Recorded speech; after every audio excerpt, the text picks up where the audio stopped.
नमस्कार, good morning all of you. कैसे हैं आप सभी। आज हम लोग पढ़ेंगे भिन्न। ठीक है, आज हम लोग पढ़ेंगे भिन्न, फ्रैक्शन।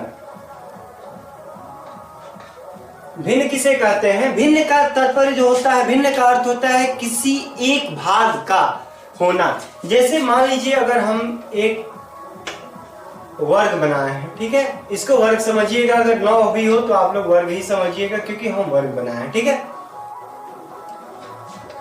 अगर हम इसको 4 भागों में विभाजित कर रहे हैं, यदि एक भाग को हमने क्या कर दिया, छायांकित कर दिया, ठीक है ना, अगर इसको एक भाग को हमने कलर कर दिया, कवर्ड कर दिया, तो इसका अगर हमसे पूछा जाएगा कि इसको भिन्न के रूप में बताइए, तो 1/4, यानी 4 भागों में कितना भाग आया गया है? एक भाग। इसे ही हम लोग क्या कहते हैं? भिन्न कहते हैं। यानी किसी एक भाग का छायांकित भाग हो गया, यानी किसी भी एक क्षेत्र से संबंधित होता है, उसे हम लोग क्या कहते हैं? भिन्न कहते हैं।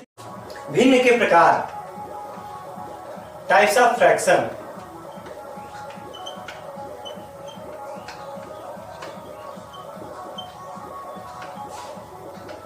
Types of fraction. सबसे पहला होता है साधारण भिन्न।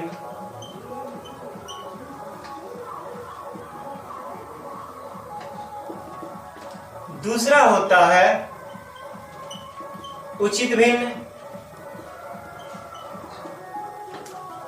तीसरा होता है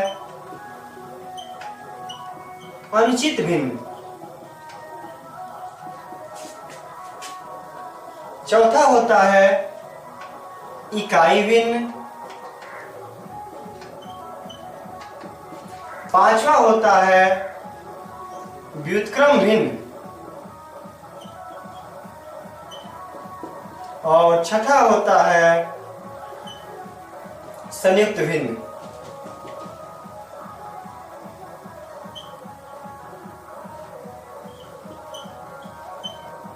ठीक है, सबके बारे में हम जानेंगे किसे कहते हैं। यानी जो भिन्न के प्रकार होते हैं ना, भिन्न के प्रकार होते हैं साधारण भिन्न, उचित भिन्न, अनुचित भिन्न, इकाई भिन्न, व्युत्क्रम भिन्न और संयुक्त भिन्न। ठीक है, एक एक करके हम लोग जानते हैं किसे कहते हैं साधारण भिन्न। यदि किसी संख्या में किसी संख्या से भाग दिया जाता है, यदि पूरा का पूरा भाग नहीं जाता है, तो उससे जो भिन्न बचता है उसे ही हम लोग क्या कहते हैं? साधारण भिन्न कहते हैं। जैसे 5/13 हुआ, तो 5 में हमने 13 से भाग दिया है, पूरा का पूरा नहीं कटा, तो इस प्रकार का जो निर्माण हुआ वो बच गया, वही भिन्न हो गया, साधारण भिन्न कहते हैं। जैसे 7/12, यानी 7 में 12 से हमने भाग दिया है, यही भाग पूरा नहीं जा पाया है, तो इस प्रकार से जो भिन्न का निर्माण होगा उसे ही हम लोग कौन सा भिन्न कहेंगे? साधारण भिन्न। ठीक है, जैसे अगर 3/12 कहा जाए तो ये भिन्न है। इसमें भाग भी जा सकता है ना नीचे, तो इसको हम लोग लिखेंगे 1/4, ये भिन्न है, साधारण भिन्न है। ठीक है ना। अब देखिए उचित भिन्न किसे कहते हैं? उचित भिन्न में अंश जो होता है ना, छोटा होता है और हर क्या होता है? बड़ा होता है। ठीक है ना, शॉर्टकट में हम लोग समझ जाते हैं कि जो उचित भिन्न होता है बाबू, इसमें जो अंश होता है वो छोटा होता है और जो हर होता है वो क्या होता है? बड़ा होता है। एग्जांपल देखिए, जैसे जो 7/12 है, इसमें अंश देखिए, ऊपर वाले को अंश कहा जाता है, नीचे वाले को हर कहा जाता है। ठीक है, अंश जो है 7 है और हर कितना है? 12। अंश छोटा है ना हर से, तो इसे कौन सा भिन्न कहेंगे? उचित भिन्न कहेंगे। इसी तरह अगर हमने लिख दिया 5/11, ये भी अंश छोटा है, हर बड़ा है। अगर हमने लिख दिया 3/10, ये भी उचित भिन्न है। अगर हमने लिख दिया 4/21, ये भी उचित भिन्न है। इस प्रकार से जो लिखे जाते हैं ना, उसे ही हम लोग क्या कहते हैं? उचित भिन्न कहते हैं। ठीक इसका उल्टा अनुचित भिन्न किसे कहते हैं? जो इसमें अंश होता है ना बाबू, वो क्या होता है? बड़ा होता है और हर क्या होता है? छोटा होता है। ठीक, जैसे इसको देखिए 13/7,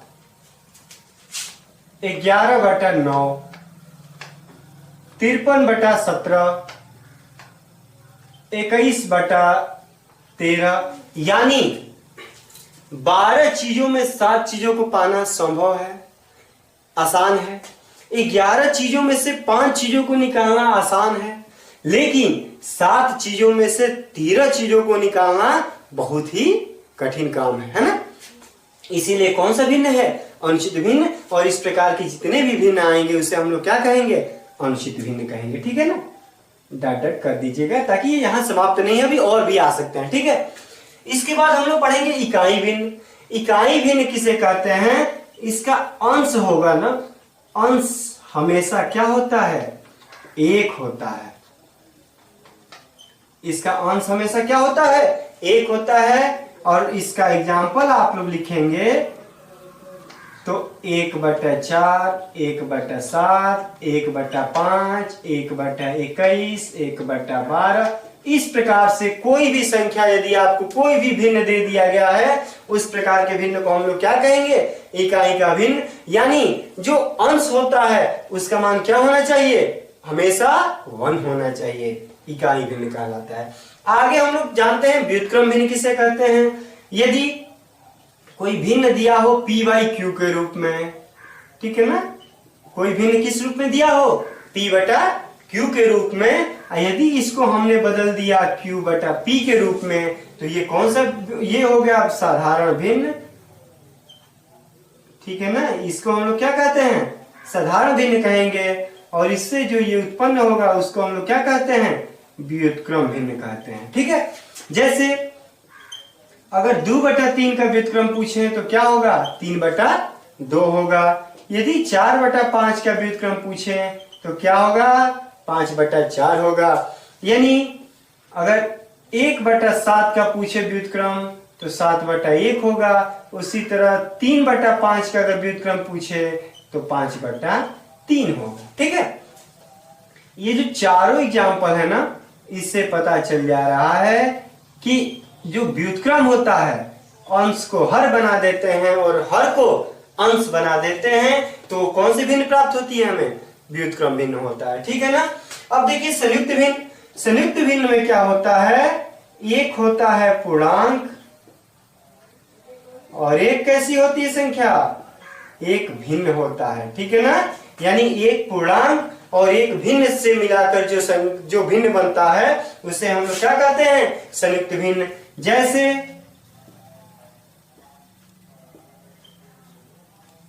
5 सही 3/11, 6 सही 7/13, 2 सही 2/5, 4 सही 3/16, डॉट डॉट डॉट। यानी अगर 5 सही 3/11 हमने लिखा है तो इसमें 5 क्या है? पूर्णांक है। और 3/11 क्या है? फ्रैक्शन है, यानी भिन्न है। तो इसमें एक पूर्णांक भी है और भिन्न भी है। तो हम लोग इसको कौन सा भिन्न कहेंगे? संयुक्त भिन्न कहेंगे। ठीक है ना, यानी 5 सही 3/11 में 5 पूर्णांक है और 3/11 क्या है? एक साधारण भिन्न है। अतः दोनों मिला के ये कौन सा भिन्न हो गया? संयुक्त भिन्न हो गया। ठीक है ना, तो ये था भिन्न का प्रकार। ठीक है, आप लोग इसको अच्छे से नोट कर लीजिए और इसको एक बार फिर से अपने आप से पढ़िएगा और अपने मन में नए नए एग्जाम्पल लाइएगा, नए नए क्वेश्चन बनाइएगा, तब जाके कंफर्म समझ में आ जाएगा, है ना। अभी आप लोगों को समझ में आया होगा। ठीक है, और ये जो आप लोग ब्रैकेट में लगाया है ना, इसको आप लोग अच्छे से लिख लीजिएगा और इसी को बार बार देखिएगा, तब जाके समझ में आएगा। ठीक है, तो आज के लिए इतना ही। Enjoy your